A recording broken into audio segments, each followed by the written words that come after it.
உங்கள் கற்பனை கண்களால் அந்த காட்சியை சற்று நினைத்துப் பாருங்கள். 1400 ஆண்டுகளுக்கு முன்பு அரேபியாவின் மதீனத்துல் முனவ்வரா இரவின் கடைசி பகுதியில் உலகமே ஆழ்ந்த உறக்கத்தில் இருக்கும் நேரம். வானத்தில் எண்ணற்ற நட்சத்திரங்கள் மின்னிக் கொண்டிருக்கின்றன.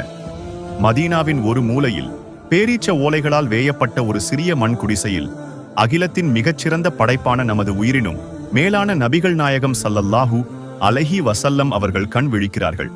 அது ரஹ்மத் நிறைந்த ரமலான் மாதம். இந்த ரமலான் மாதத்தில் நமது நபிகள் நாயகம் அவர்களின் இரவுகள் எப்படி இருந்தன என்று நாம் எப்போதாவது சிந்தித்திருக்கிறோமா? அவர்கள் தங்களது நோன்பை எப்படி தொடங்கினார்கள்? அவர்களின் சஹர் உணவில் என்ன இருந்தது? சூரியன் மறைந்த பிறகு எதைக் கொண்டு நோன்பு திறந்தார்கள்? இன்றைய காணொளியில் நாம் வரலாற்றின் பக்கங்களை புரட்டி அந்த பொற்காலத்திற்கு செல்லப் போகிறோம். சுன்னத்தின் அழகிய நிறத்தால் நமது வாழ்க்கையை வண்ணமயமாக்கும் இறைத்தூதர் அவர்களின் சஹர் மற்றும் இஃப்தார் ரகசியங்களை அறியப் போகிறோம். நீங்கள் நமது சேனலுக்கு புதியவர் என்றால் மறக்காமல் சப்ஸ்கிரைப் செய்து கொள்ளுங்கள். அன்பானவர்களே, ரமலான் நோன்பிற்காக சஹர் செய்வது மிக முக்கியமான ஒரு விஷயமாகும். அது வெறும் பசியை போக்குவதற்காக உண்ணப்படும் உணவு அல்ல.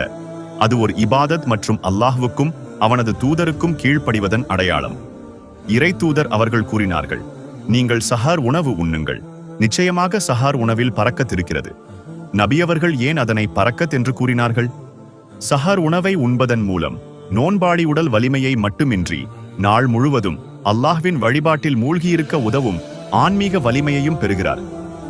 மேலும் யூதர்கள் மற்றும் கிறிஸ்தவர்களின் நோன்பிற்கும் நமது நோன்பிற்கும் உள்ள முக்கிய வித்தியாசமே இந்த ஷஹர் உணவுதான். இன்றைய நவீன காலத்தில் நாம் சஹர் நேரங்களில் பிரயாணி, இறைச்சி என வயிற்றை நிரப்புகிறோம். ஆனால் உலகின் மிகச் செல்வாக்கு மிக்க மனிதரான நபியவர்களின் சஹர் உணவு மிகவும் எளிமையானதாக இருந்தது. அவர்களின் விருப்பமான உணவு பேரீச்சம்பழமும் சிறிதளவு தண்ணீரும் தான். விசுவாசிகளின் மிகச்சிறந்த சஹர் உணவு பேரீச்சம்பழமாகும் என நபியவர்கள் கூறியுள்ளார்கள்.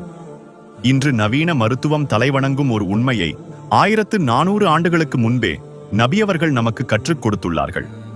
பேரீச்சம்பழத்தில் உள்ள நார்சத்து, குளுக்கோஸ் மற்றும் தாதுக்கள் உடலுக்கு நீண்ட நேரம் சக்தியை வழங்குவதோடு இரத்த சர்க்கரை அளவையும் சீராக வைக்கிறது.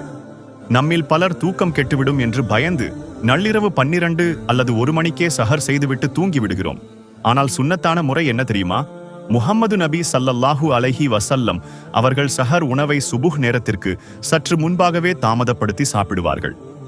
சஹருக்கும் பாங்கு சொல்லப்படும் நேரத்திற்கும் இடையில் வெறும் 50 குர்ஆன் வசனங்களை ஓதுமளவு மட்டுமே இடைவெளி இருக்கும். தாமதமாக சஹர் செய்வதால் உடலில் நீண்ட நேரம் சக்தி தங்கியிருக்கும், தாகம் குறையும், ஃபஜ்ர் தொழுகையை ஜமாத்துடன் தொழுவதும் எளிதாகும். மேலும் இந்த ஷஹர் நேரம் என்பது அல்லாஹ்விடம் பாவ மன்னிப்பு கேட்பதற்கும் துவாக்கள் நிறைவேறுவதற்கும் மிகச் சிறந்த நேரமாகும். சுபுஹ் தொழுத பிறகு சூரியன் உதிக்கும் வரை அல்லாஹ்வை திக்ரு செய்வதில் நபியவர்கள் அமர்ந்திருப்பார்கள். நோன்பு என்றால் நாள் முழுவதும் தூங்குவதோ அல்லது சோர்வாக இருப்பதோ அல்ல. ரமலான் மாதத்தில் நபியவர்களின் செயல்பாடுகளும் வழிபாடுகளும் பல மடங்கு அதிகரிக்கும். குறிப்பாக அவர்களின் தர்மம்.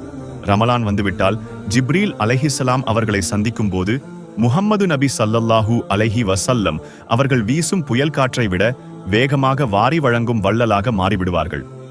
சாதி, மத, நிற பேதமின்றி அனைவரையும் அந்த கருணை சென்றடையும். பகலில் சிறிது நேரம் ஓய்வெடுப்பார்கள். நோன்பு என்பது பசியோடு இருப்பது மட்டுமல்ல, தீய வார்த்தைகள், புறம் பேசுதல் மற்றும் பாவமான செயல்களில் இருந்து விலகி இருப்பதே உண்மையான நோன்பு என்பதை உறுதியாக கடைபிடித்தார்கள். மாலையில் மதீனாவின் வான் செந்நிறமாக மாறும் நேரம் தோழர்கள் இஃப்தாருக்காக காத்திருப்பார்கள். அந்த தருணம் நமது நபியவர்கள் பல்வேறு உணவுகளை வைத்துக்கொண்டு காத்திருக்க மாட்டார்கள். மாறாக கைகளை ஏந்தி அல்லாஹ்விடம் துவா செய்து கொண்டிருப்பார்கள். நோன்பாளி நோன்பு திறக்கும் தருவாயில் கேட்கும் துவா ஒருபோதும் நிராகரிக்கப்படுவதில்லை. எனவே அந்த பொன்னான நேரத்தை துவாக்களிலும் நன்றியுணர்விலும் கழிப்பார்கள். சூரியன் மறைந்ததும் ஹஸ்ரத் பிலால் ரலியல்லாஹு அன்ஹு அவர்களின் இனிமையான பாங்கு சத்தம் ஒலிக்கும். பாங்கு சத்தம் கேட்ட உடனே சிறிதும் தாமதிக்காமல் நபியவர்கள் நோன்பை திறந்து விடுவார்கள். நமது இஃப்தார் தட்டுகளில் எண்ணெயில் பொரிக்கப்பட்ட உணவுகளும் சர்பத்துகளும் நிரம்பியிருக்கின்றன. ஆனால் நபியவர்களின் இஃப்தார் எப்படி இருந்தது தெரியுமா? சில ருதப் எனப்படும் பழுத்த ஈரமான பேரீச்சம்பழங்கள், அது கிடைக்கவில்லை என்றால் சில காய்ந்த பேரீச்சம்பழங்கள், தமர், அதுவும் கிடைக்கவில்லை என்றால் சில மிடறு தண்ணீர். நாள் முழுவதும் பசியோடு இருந்த வயிற்றுக்கு பேரீச்சம்பழத்தில் உள்ள இயற்கையான சர்க்கரை உடனடியாக மூளைக்கு திருப்தியான சமிக்ஞையை அனுப்புகிறது. தண்ணீர் உடலை சோர்விலிருந்து மீட்கிறது. இது வெறும் சுன்னத் மட்டுமல்ல, மருத்துவ ரீதியாகவும் மிகச்சிறந்த வழிமுறையாகும். இஃப்தார் செய்த பிறகு நபியவர்கள் ஓதும் துவா. தாகம் தணிந்தது, நரம்புகள் நனைந்தன, அல்லாஹ் நாடினால் கூலியும் உறுதியாகிவிட்டது. நபியவர்கள் தாங்கள் மட்டும் நோன்பு திறக்க மாட்டார்கள். யார் ஒரு நோன்பாளிக்கு நோன்பு திறக்க உணவு அளிக்கிறாரோ அவருக்கும் அந்த நோன்பாளிக்கு கிடைக்கும் அதே அளவு நற்கூலி கிடைக்கும் என நற்செய்தி கூறினார்கள். ஒரு மிடறு பால் அல்லது தண்ணீர் கொடுத்தாலும் இந்த கூலி உண்டு. மதீனாவின் தெருக்களில் நோன்பு திறக்க வைப்பதற்காக சஹாபாக்கள் போட்டி போடுவார்கள். ஆனால் இன்று நமது இஃப்தார் பார்ட்டிகளில் பணக்காரர்களுக்கு மட்டுமே அழைப்பு விடுக்கப்படுகிறது. ஏழைகள் வாசலுக்கு வெளியே நிற்கிறார்கள். உணவு வீணாக்கப்படுவதை பார்த்தால் ஷைத்தான் கூட சந்தோஷப்படுவான். இதுவா நபியவர்களின் சுன்னத்? அன்பானவர்களே, இந்த ரமலானில் நமது உணவு பழக்கங்களில் மாற்றத்தை கொண்டு வருவோம். அதிகமாக உண்பதையும் உணவை வீணாக்குவதையும் தவிர்ப்போம்.